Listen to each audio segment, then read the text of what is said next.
De l'eau. Après avoir signé, tout l'argent est à moi, maman. Je le savais. Maman, je pensais que tu mourrais.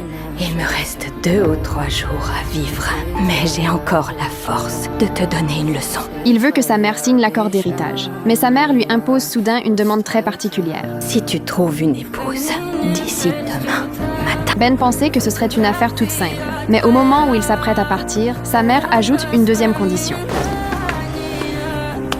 Je veux quelqu'un qui acceptera de t'épouser sans ton argent et ton statut. Elle exige que Ben enfile des vêtements de sans-abri. Pour obtenir l'héritage de sa mère, Ben n'a pas d'autre choix que de céder. Mais quand il arrive dans le bar où il va d'habitude, habillé en haillons, tous ses anciens amis se mettent à l'éviter. Depuis quand il laisse entrer les sans-abri ici? Tu dois à ce vagabond beaucoup d'argent.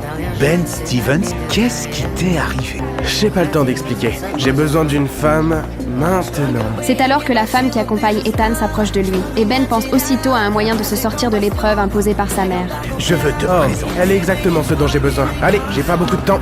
Mais ce que Ben n'avait pas prévu, c'est qu'avant, dans ce bar, personne n'osait jamais lui dire non. Cette fois pourtant, les choses sont complètement différentes. Et ce qui le choque encore plus, c'est la cruauté avec laquelle Ethan agit ensuite. Quand Ben se réveille à nouveau, il est allongé sur le lit du sans-abri. Complètement démuni, il veut emprunter un téléphone pour appeler à l'aide. Mais il oublie que ce sans-abri n'a évidemment pas de téléphone. À cet instant, Ben s'effondre complètement. Et pourtant, ce sans-abri au grand cœur décide quand même de lui tendre la main. Comment on va arriver à quelque chose si je peux à peine tenir debout? Oh, mais qu'est-ce que tu...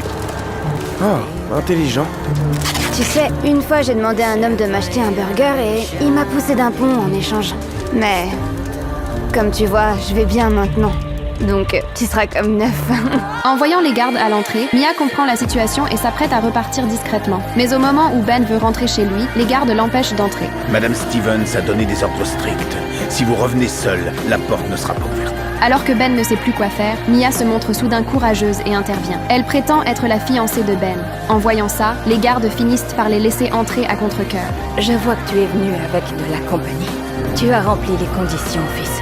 Et tu peux y aller.